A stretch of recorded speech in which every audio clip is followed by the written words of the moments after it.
느리게 가도 정도를 걸으십시오 라고 하는 제목으로 말씀드리려고 합니다.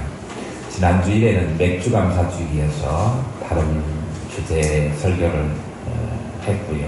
오늘 다시 2주 전하고 연결해서 말씀을 드리려고 합니다.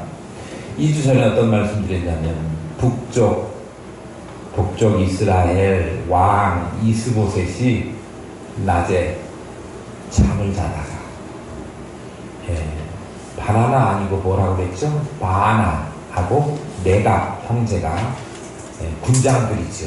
그들이 헤브론에 있는 이스보셋 궁궐에 와가지고 그를 암살합니다. 풍전등화와 같은 위기에 있는 북쪽 이스라엘, 그 왕이 한가롭게 낮에 잠을 자고 있었던 게 화근이었지요. 최측근이었던 군장 아브넬도 죽게 되었고, 그리고 이제는 이스보셋도 죽게 되었으니 얼마나 나라가 이제 엉망이 되었습니까? 게다가 후사를 이어가야 될 왕족이 없었어요. 물론 요나단의 아들이었던 무비부셋이 있었는데 소아마비였었지요. 게다가 나이가 어려가지고 나라를 통치할 만큼 왕좌를 이어받을 수 있는 상황이 못 됐습니다. 그러니까 이제 나라를 이어 다스릴 사람도 없고 북쪽 이스라엘은 회생 가능성이 없는 상태가 되어버렸습니다. 사울의 집 몰락하게 되었지요. 대조적으로 오늘 본문에는 남쪽 이스라엘의 다윗은 점점 강성하게 되었고 마침내 유다 남쪽 지역의 왕으로만 현재 있었는데 온 이스라엘을 다 통솔해서 다스릴 수 있는 온전한 왕으로 세움받게 되는 그런 장면이 오늘 여러분들과 같이 읽은 5장 1절에서 5절 말씀입니다. 북쪽 이스라엘은 이스보셋을 중심으로 아브넬이 이렇게 설득해가지고 이스보셋을 옹립해가지고 나라를 세웠지 않습니까? 그래서 유지한 게 한 2년여 돼요. 그보다 5년 반쯤 앞서서 남쪽은 이미 다윗이 헤브론에서 이렇게 나라를 다스리고 있었지요. 마하나임에서 북쪽 이스보셋은 2년여 나라를 끌어오고 있다가 이제 오늘 방금 우리가 지난주에 했던 내용을 다시 리마인드 해본 것처럼 나라가 왕이 죽고 나라가 망하게 되어버렸으니 북쪽에 그 나라를 구성하고 있던 온 이스라엘 백성들이 물론 전부가 왔다 그렇게 보기는 어렵지만 그 대표되는 사람들이 다 헤브론에 있는 다윗에게로 나아옵니다. 그 내용이 1절에 기록되어 있습니다. 한번 다시 보겠습니다. 이스라엘 모든 지파가 헤브론에 이르러 다윗에게 나와 이르되 보소서 우리는 왕의 한 고육이니이다. 이렇게 기록하고 있습니다. 북쪽 이스라엘 사람들이 왜 헤브론 남쪽 유다 그 다윗 왕에게 나왔을까요? 바나하고 네갑을 사주해가지고 자기들의 왕 이스보셋을 죽였다 그거 따지러 왔을까요? 그렇지 않습니다. 다윗에게 와가지고 왕으로 삼으려고, 다시 말하면 다윗에게 자기들을 좀, 우리는 이제 이스보셋 왕도 죽었고 통치할 지도자가 없으니 이제는 다윗 당신께서 우리의 왕이 되어서 우리를 다스려 주십시오. 그렇게 이야기를 한 것입니다.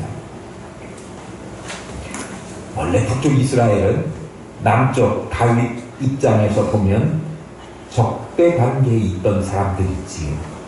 그런데 적대 관계에 있던 사람들이 이제는 항복하고 우리를 다스려 주시고 우리의 왕이 되어 주십시오 라고 굴복하면서 찾아오게 된 이 일은 정말로 놀라운 일입니다.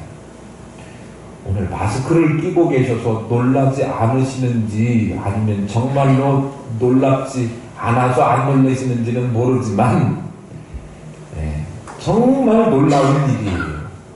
따지러 온 것도 아니고 투항해가지고 우리의 왕이 되어 주십시오. 세상에 이런 일이 나올 법하게 놀라운 일인데 그런 일이 어떻게 가능했을까?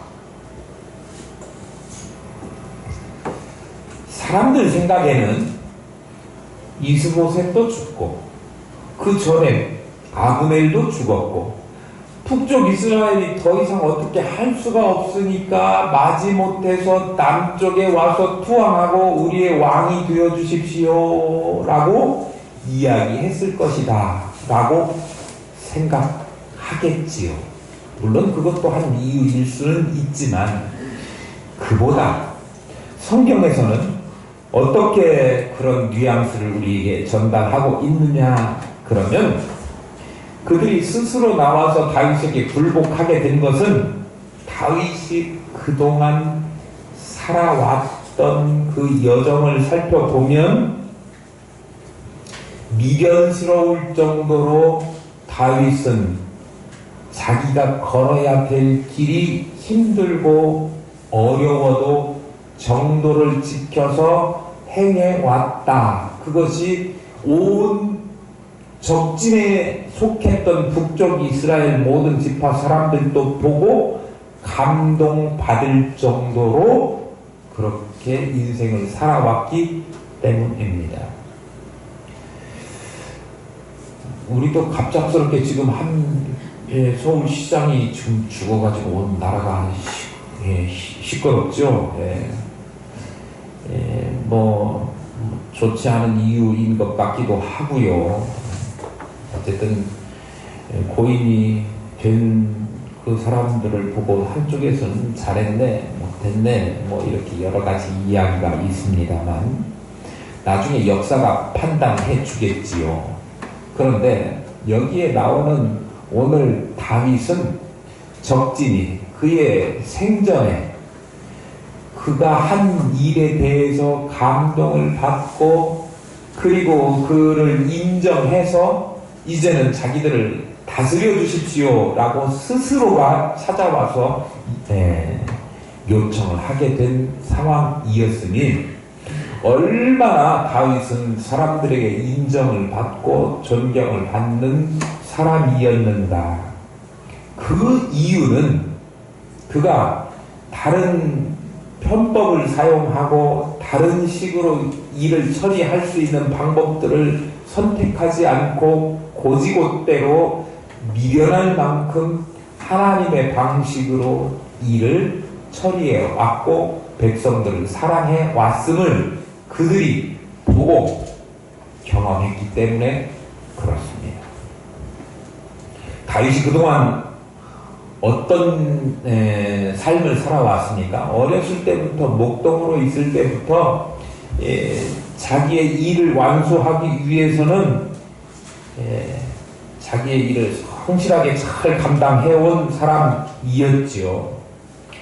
그래서 그가 자라나서 사람들에게 인정을 받고 우리들을 저 사람이라면 왕으로 우리를 제대로 다스려 줄 사람이다 라고 그렇게 여겨질 만큼 그가 사람들에게 인정을 받았는데 이스라엘의 그 왕으로 이미 사무엘로부터 기름 부음을 받았지 않습니까? 그러면 나는 하나님이 왕으로 찍어놓은 사람이니까 나는 기필코 왕이 될 거야. 그러니 좀 내가 어떤 방식을 선택하더라도 하나님께서 이스라엘 왕으로 만들어 주실 것이니 뭐 이렇게 해서 자기 마음대로 결정한 일이 없고, 사울에게 쫓기면서도 끝까지 사울을 무력으로 제거하거나 그를 죽이거나 하지 않고, 그래서 스스로 내가 왕이 되겠다 그렇게 하지 않고, 사울을 죽일 수 있는 기회가 2번씩이나 있었음에도 불구하고, 언제지요? 그 아둘람 굴에서 다윗이 피해 들어가 있었던 아둘람 굴에서 그가 뭐하러 왔어요? 용변 보러 왔잖아요. 발을 내리고 용변을 보러 왔을 때 얼마든지 무방비 상태에 있는 사울을 다윗이 죽일 수도 있었는데 그렇게 하지 않았던 거. 그리고 또 하길라 산에 있을 때에도 마찬가지로 그를 죽일 수 있는 기회가 있었는데도 불구하고 그를 죽이지 않고, 그가 왔다 갔고 죽일 수도 있었지만 안 죽이고 그냥 갑니다. 그런 표시로 물병하고 창만 들고 간 일이 있었지 않습니까? 그러니까 죽일 수 있는데도 죽이지 않았던 그 사실을 보면, 와, 이 사람은 보통 사람이 아니구나. 백성들이 그렇게 인정했다 그런 말씀입니다. 사울이 죽었어요. 전쟁에 나가가지고 블레셋 사람들하고 전쟁 치르다가 죽었지 않습니까? 자기 아들들하고 한 날 죽었어요. 그런데 그랬으면 아이고 원수 돌아가셨네, 뭐 기쁘다 원수 죽었네, 뭐 이랬을 수도 있는 상황인데, 그렇게 하지 않고 사울, 자기를 죽이려고 했던 자기 원수나 마찬가지인 그 사울이 죽은 거에 대해서 진심으로 슬퍼하고 애가 조가를 지어서 부르고 그를 위하여 7일 동안이나 금식하면서 그를 슬퍼했던 것을 우리는 이미 다 살펴보지 않았습니까? 우리도 그 정도 되면 사울이 다윗이 보통 사람은 아니구나, 대단한 사람이구나 라고 인정할 법한데, 그 당시 같이 숨쉬고 같이 호흡하고 그 일을 목격했던 사람들은 그것 보고 너무나 감동받았다 그런 말씀입니다. 사실 사울을 죽일 수 있는 기회가 왔으면 그를 빨리 제거하고 자기가 왕이 될 수도 있었을 것입니다. 그런데 자기 방식으로, 자기 힘으로 어떤 일을 처리해가지고 왕이 되어야겠다라는 목적을 달성하려고 하지 않고 하나님의 때를 기다렸던 것을 볼 수 있습니다. 그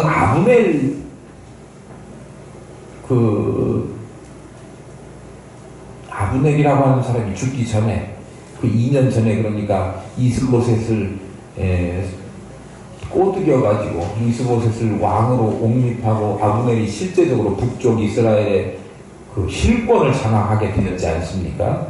그래가지고 어쨌든 마하나임에 나라가 세워졌어요. 그럴 때 이쪽 남쪽 유다는, 다시 말하면 다윗 왕은 그 북쪽 이스라엘을 공격해서 장악할 수도 있었어요. 왜 그런 줄 아십니까? 사실 남쪽은 나라가 구성된 지 7년 5개월째가 되는 때였어요. 그리고 그쪽은 이제 나라가 세워진, 7년 5개월은 아니고 5년쯤 된 거죠. 5년쯤 됐고 그 후로 2년 흘러간 사이니까 이미 나라가 사울이 죽고 난 다음에 바로 남쪽은 정부가 구성이 돼서 튼튼한 이 체제를 갖추었고, 또 반면에 마하나임의 북쪽 이스라엘 정부를 구성하게, 그 정부는 바로 정부를 구성하지도 못하고 세월이 오래 흐르는 동안 그냥 우왕좌왕하다가 군장 아브넬이 이스보셋을 겨우 설득해가지고 나라를 만들게 된 상황이니까, 아무래도 10지파가 되는 그 많은 지파들의 지지를, 그 배경을 가지고 있다고 하더라도 그 나라는 완전한 체제가 세워지지 않은 그런 나라였습니다. 그런 상황이었으니까 이쪽 다윗이, 더군다나 다윗은 어떤 사람이냐 그러면 어린 나이에 변변한 무기도 없이 물맷돌 몇 개 하고 짱돌 몇 개 하고 가지고 나가가지고 골리앗을 쳐 부셔서 무찔렀던 그런 사람 아닙니까? 그런데 더군다나 하나님이 함께 하시는 이 다윗이 북쪽 이스라엘을 쳐들어가서 한 번만 어떻게 휘파람 한 번만 불었다고 하면 북쪽 이스라엘은 와르르 무너질 수도 있는 그런 상황이었어요. 그럼에도 불구하고 그런 자기 방식, 무력 이런 것으로 북쪽 이스라엘을 또 이스보셋 정부를 무너뜨리려고 하지 않았다라고 하는 사실을 알 수 있습니다.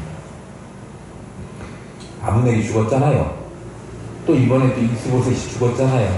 그런데도 불구하고 자기의 적진이지만 그들이 죽은 것을 애도하고 그런 것들을 보면 사실 사주해가지고 아브넬을 죽일 수도 있었고 또 이스보셋을 죽일 수도 있었다라고 백성들에게 오해 살 만한 여지가 충분히 있었는데 그들 처리하는 것도 우리가 살펴보았지만 잘 처리하고 백성들이 이해할 만하게 그렇게 정치를 펴내니까 사람들이 다윗 하는 것 보고 저 사람이라고 하면 우리의 왕이 되어도 충분하겠다라고 생각하게 된 것입니다. 진정한 의로운 사람이구나 라고 인정을 하게 되니까 그에게 쫓아와가지고 우리를 다스려 주십시오. 그렇게 요청한 것입니다. 그러니까 다윗이 남북으로 나뉘어져서 남쪽은 다윗 편에 저 북쪽 그 10지파 되는 그 지파들은 이스보셋 아브넬 편에 서 있었던 그 민심을 어떻게 해요? 이제 다윗 편으로 하나 되게 만들고 당연히 온 나라 지금 말하면 우리 지금 여러 도가 있지 않습니까? 우리나라도 지금 뭐 영남, 호남 갈라져가지고 이쪽은 이 생각, 저쪽은 저 생각 하는 일이 지금까지도 쭉 되어 오고 있는데 거기도 그런 영국이었다 그런 말씀이에요. 그런데 다윗이 정도를 걸으면서 모든 사람들이 인정할 만한 정치를 펴니까 그 사람들이 마음을 이제는 둘로 쪼개진 마음이 아니라 하나된 마음으로 나라를 다스릴 수 있도록 했다. 그러니 당연히 나라는 온전해지고 하나되고 국론도 통일되고 나라의 힘은 부강해지고 이렇게 되었다고 하는 사실입니다. 그래서 그렇게 되기까지는 다윗이 정도를 쭉 걸어왔다라고 하는 사실이지요. 세상적 관점으로 보면 미련한 것 같고 그렇지 않습니까? 원수가 바로 앞에 있고 그 때문에 오랜 시간 동안 쫓겨다니고 망명해야 되고 피신 다녀야 했고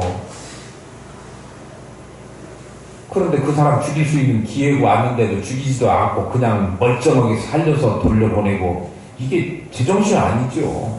원수가 바로 앞에 있는데 죽여야지 왜 안 죽입니까?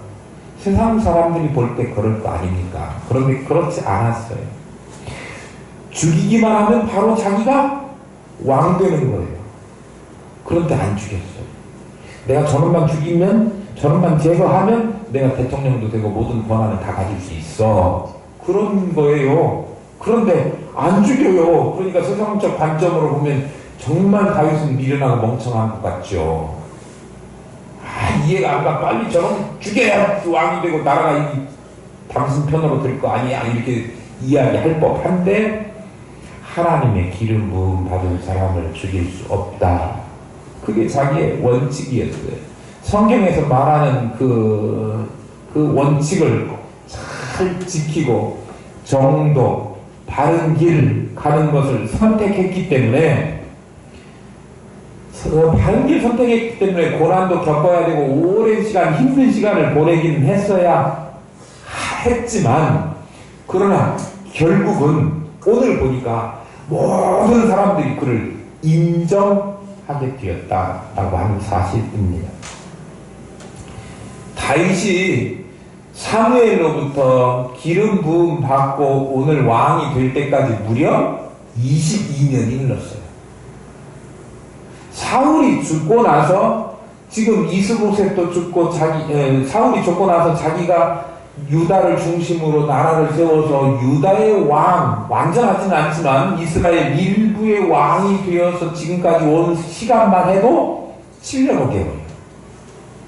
그러니까 오랜 시간 동안 그가 이스라엘 온전한 나라의 왕이 되기 위해서 참고 인내하고 겪어온 숱한 시련들을 넘기면서 지금 오게 되었다고 하는 거예요. 그동안에는요, 하나님이 너를 이스라엘의 온전한 나라의 왕이 되게 삼으실 거야. 신정왕국의 지도자로 삼으실 거야. 사무엘을 통해서 기름 붓고 이렇게 했어도 하나님의 그런 언약이나 약속이 하나도 이루어질 것 같지도 않고, 뿐만 아니라 그런 언약이 이제는 다 무효화된 것처럼 여겨질 수 있는 그런 상태가 그에게는 여러 번 있었다, 그런 말씀이에요. 우리도 살다 보면 어려운 일도 겪고 하나님 섬기고 예수님 믿고 뭐 교회 생활, 신앙생활 하고 있지만 때때로는 이게 하나님 믿는 것이 이게 뭐 잘하는 일인지, 왜 예수 믿는데 나쁜 일이 생기고 안 좋은 일이 생기고 힘든 일만, 인생의 우여곡절만 더 많은가, 그렇게 여겨질 때가, 긴 세월 그렇게 여겨질 때도 있다, 그런 말씀입니다. 먼 길이었어요. 다윗이 오늘 왕, 온 나라를 다스릴 수 있는 이스라엘의 왕이 된 길은 아주 먼 길이었고 힘든 길이었고 죽을 뻔한 길이었습니다. 그런데 쉬운 길이 없는 그 길인 줄 알면서도 그가 먼 길, 힘든 길, 죽을 뻔한 길이었지만 정도를 벗어나지 않고 지켜왔다라고 하는 사실을 우리는 주목해야 합니다. 만약에 다윗이 정도를 버리고 자기가 할 수 있는 그 당시에 자기 생각대로 사울도 죽이고, 뭐 저놈이 그랬으니까 나한테 좀 유리한 것 정보 가져오고 원수들의 목을 베어갖고 가지고 오면 그들 칭찬해주고 막 등용해서 쓰고 그랬다고 하면 좀 더 빠르게 온 이스라엘 왕이 될 수는 있었을지 모르지만, 하나님께서 그를 통하여 온전한 신정 왕국을 이루시겠다고 하는 그 하나님의 목표는 달성할 수 없었을 것입니다.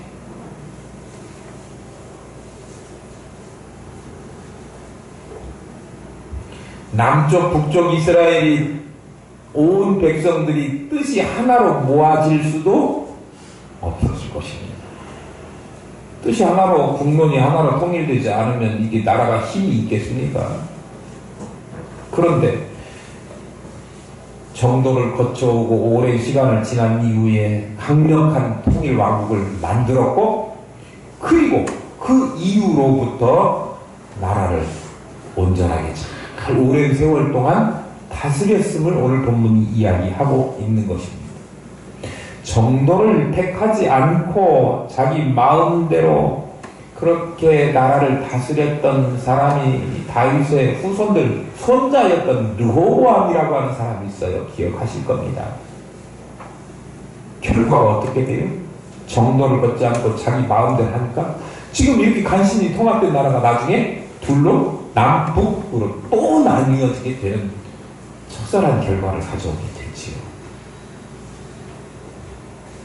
지름길로 가는 것 같지만, 인간적인 생각으로 지름길로 가는 것 같지만 그것이 반드시 지혜로운 길은 아니다.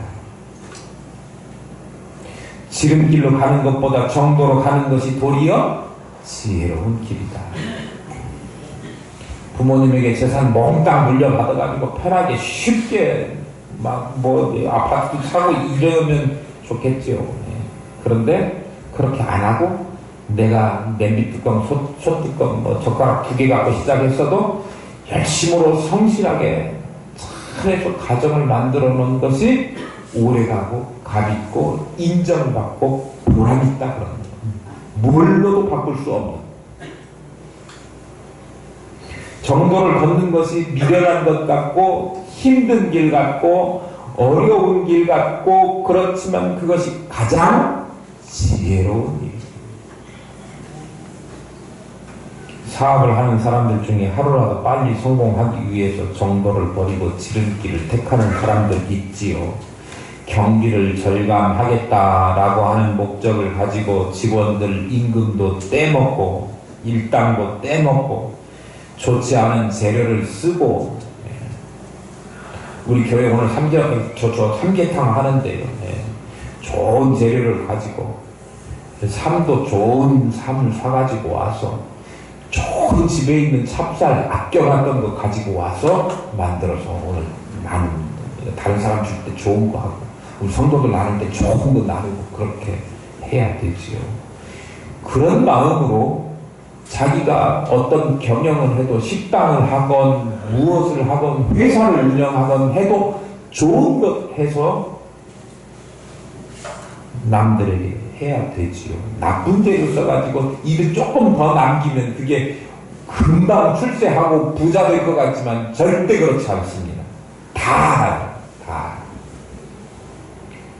뇌물을 써가지고, 심지어는 뇌물을 써가지고 회사를 뭐 어떻게 해보고 승진을 해보고 하겠다고 하는 사람들 금방 승진하는 것이 눈에 보이는 것 같지만 결국 얼마 못 가서 끝장나는 것을 우리는 압니다. 숱하게 봐오지 않았습니까? 정도를 걷는 사람들에 비해서 빨리 일어설 수 있을지 모르지만 나중에 가면 반드시 문제가 생기고 끝이 좋지 않다. 좀 느리더라도 정도를 걸어야 한다. 그래서 저거에 거북이 뒤뚱거리는 그림을 올려놓았습니다. 느리게 가더라도 정도를 걸어가야 위기가 닥쳐도 반석 위에 선 것 같이 쉽게 흔들리거나 무너지지 않게 된다라고 하는 말씀입니다. 그래서 저는 보기 원하기는 우리 성도들이 기업을 경영하든 사업을 경영하든 가정을 경영하든 무슨 일을 하든지 간에 신앙생활에 있어서도 마찬가지로 정도 바른 길 걷기를 추천합니다. 일적인 성장을 이루기 위해서 인간적인 방법을 동원해가지고 그것을 다 한다고 할지라도 그것 오래 가지 못하고 모래 위에 짓는 집처럼 되고 말 것입니다. 힘들어도 수고를 아끼지 않고 하나님이 좋아하시는 일을 하나님식으로 하는 그런 교회, 가정, 성도 될 수 있기를 소망합니다. 진정 무엇이 지혜로운 일인지를 잘 판단하셔서 미련한 것 같아 보이지만 정말 지혜로운 길 정도를 걸으시고 사회적 지위를 얻을 때나 정치를 할 때나 사업을 할 때나 또 교회 일을 하거나 직분을 맡고자 할 때에도 정도를 걸으실 수 있기를 바랍니다. 사람에게 지혜로운 길이 하나님께는 미련한 길이 될 수 있고 사람에게 미련한 길이 하나님께는 지혜로운 길이 될 수 있다라고 하는 사실을 잊지 마시기를 바랍니다. 다윗이 통일왕국의 왕으로 즉위하면서 백성들에게 인정받게 된 또 하나의 중요한 다윗의 성품은요, 성실성이라고 저는 말씀드리고 싶습니다. 2절 3절 한번 보겠습니다.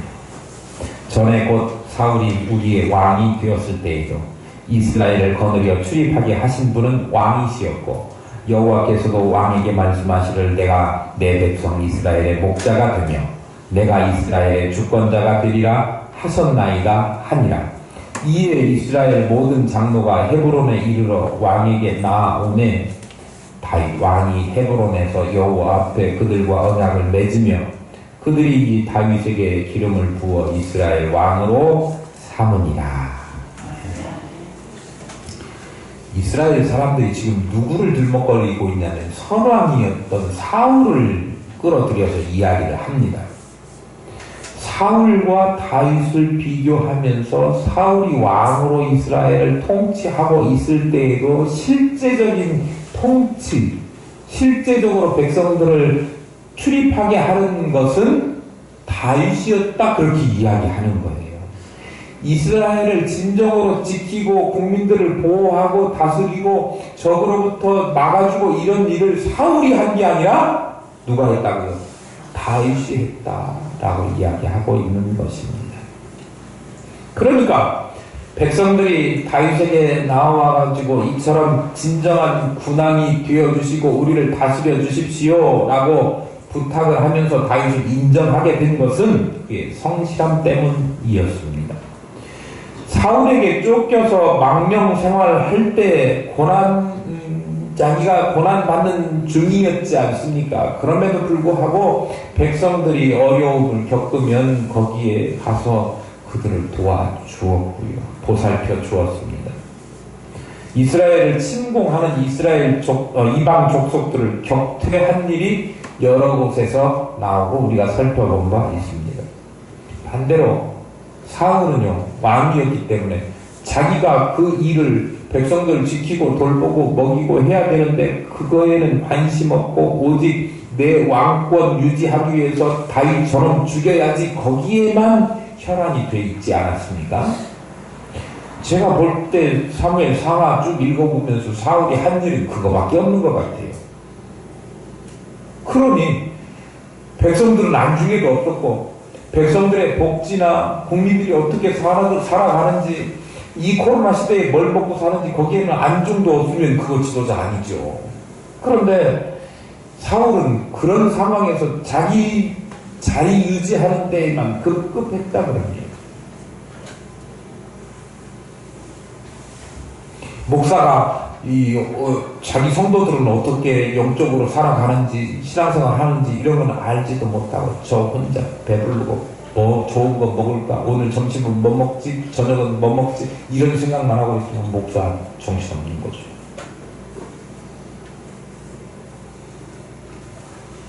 그런데 사울은 그랬어요. 그런 반면에 사울 같은 인간이 있으니까 다윗이 더 돋보이는지는 몰라서 다윗은 자기가 쫓겨가는 상황 블레셋 땅에 망명 가 있으면서도 블레셋 눈치 가드왕 아기스 눈치 살살 박으면서 이쪽 가서 우리 민족의 적 가서 치고 돌아오고 아기스한테는 아이고 이쪽 저쪽 치고 왔어 이렇게 이야기할 정도로 그 백성들을 어려움 속에서도 돕고 구하는 일을 했다 그럽니다. 그러니까 안 보고 있는 것 같아도 백성들이 그거를 다 보고 있었단 말이죠. 중요해요.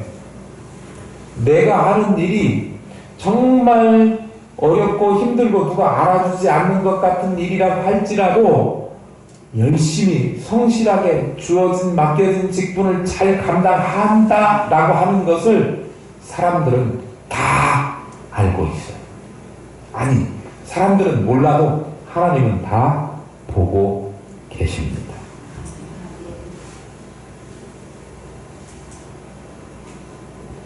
백성들이 사울이 왕으로 있는 시절에도 진정한 왕은 다윗이었습니다.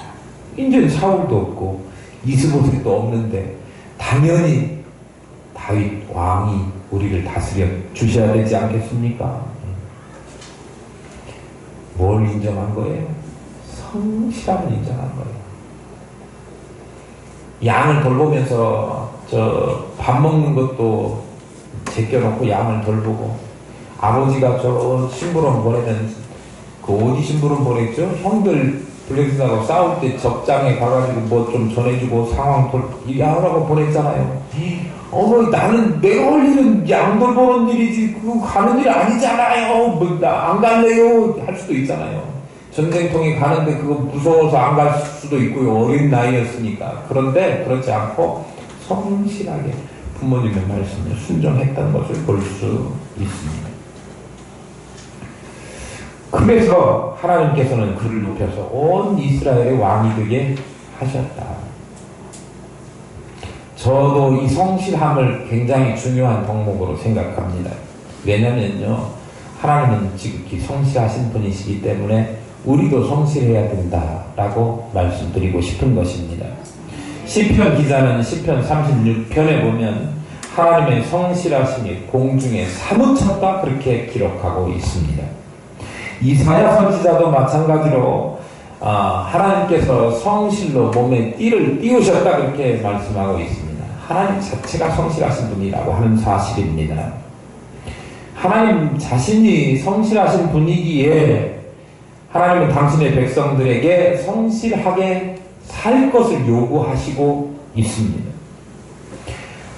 지위에 상관없이 하나님은 지위를 보시는 게 아니고 성실함을 보신다, 이렇게 저는 여겨집니다.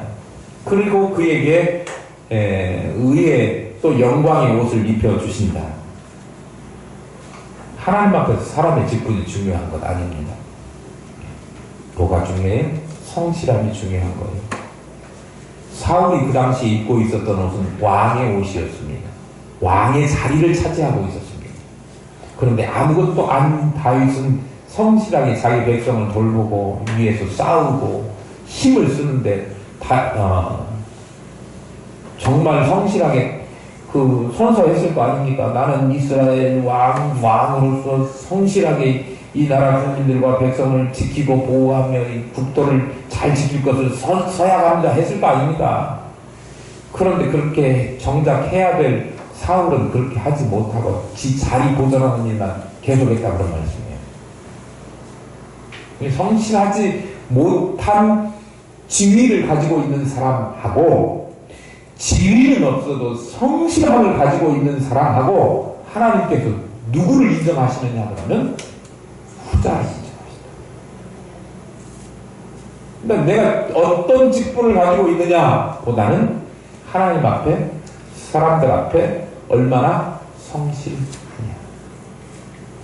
가정에 얼마나 성실한 사람인가, 교회에 얼마나 성실한 사람인가, 이 사회에서 얼마나 성실하게 살아가는 사람인가, 이것이 중요하지. 내가 가지고 있는, 차지하고 있는 위치, 이것을 보시고 하나님께서 더 큰 것 주시고 뭐 장래를 약속하시고 그런 것 아니다, 그런 말씀이에요. 하나님 앞에 사람의 직분은 중요한 것이 아닙니다. 사울은 왕이었지만 불성실했기 때문에 낮아졌고 쇠퇴했습니다. 다윗은 그 직분과 상관없이 매사에 성실했기 때문에 높아지게 되었습니다. 하나님은 작은 일에 충성한 성도에게 더 큰 일을 맡기신다라고 하는 사실을 우리 익히 성경을 통해서 알고 있는 내용입니다. 성실한 성도는 그 후손들에게까지도 하나님께서 복을 주신다. 솔로몬 왕국이 번영한 이유도 뭐라고 성경은 말씀하고 있느냐 그러면 열왕기상 3장 6절에 보면 아비 다윗이 성실과 공의와 정직한 마음으로 행함으로 그렇게 이야기하고 있어요. 후손들이 복을 받기를 원하면 부모들자들이 성실과 정의와 정직한 마음으로 행하셔야 합니다. 그래서 하나님이 축복해 주셨다, 성경은 말씀하고 있는 거예요. 오늘 본문에 나오는 다윗이 33살의 왕위에 올라가지고 40년 동안 존귀한 왕으로 높임을 받게 되었는데 그가 성실하게 여호와 앞에서 행했고 성실하게 백성들 앞에서 행했기 때문입니다. 4절 5절 한번 볼까요? 다윗이 나아가 30세의 왕에 올라 40년 동안 다스렸을 때 헤브론에서 7년 6개월 동안 유다를 다스렸고 예루살렘에서 30년 동안 온 이스라엘과 유다를 다스렸더라. 전도서에 보면 천하의 범사가 기한이 있고 모든 목적을 이룰 때가 있다, 그렇게 말씀하고 있습니다. 하나님은 다윗으로 하여금 고난을 겪게 하셨는데 이 고난의 때를 마감하고 이제 통일 왕국의 군주로서 영광의 시기에 들어갈 수 있도록 하나님께서 인도하셨습니다. 그렇게 된 것은 무엇 때문이냐 그러면 하나님의 언약을 굳게 믿고 그 언약을 이루어 주신다고 하나 하나님을 굳게 믿고 그 믿음에서 벗어나지 않고 정도를 잘 걸어갔던 그 때문이었고, 정도를 걸어가면서 한 번도 한눈 팔지 않고 오직 하나님께서 맡기신 하나님의 사랑을 자신의 통치를 통해서 보여줄 수 있는 신정왕국을 끌어갈 자로 왕이 되기 이전부터 성실하게 그 일을 감당했다라고 하는 사실로 하나님께서 그에게 복을 주시고 영광을 주신 것입니다. 하나님 앞에 여러분들이 다 영광스러운 자리를 나중에 다 받기를 바라요. 그런데요, 영광의 자리를 차지하기 전에 그 전부터 이미 숱한 숱하게 어려운 일과 힘든 시기와 죽을 고비를 겪어오면서라도 정도를 걷고 성실함을 잃어버리지 않고 걸어가는 것. 우리 교회도 그렇게 해야 될 줄로 믿습니다. 사람들에게 인정받고요. 하나님으로부터 인정받기 위해서 우리가 힘든 일도 계속해서 열심히 성실하게 잘하면 언젠가는 통하는 날이 있고 하나님께서 우리 교회를 귀하게 높여 영광스러운 자리에 높여서 하나님의 일을 더 크게 감당할 수 있도록 만들어 주실 줄로 믿습니다. 우리 가정들도 그렇게 되기를 축복합니다. 우리 성도들 다 그렇게 될 수 있기를 소망합니다.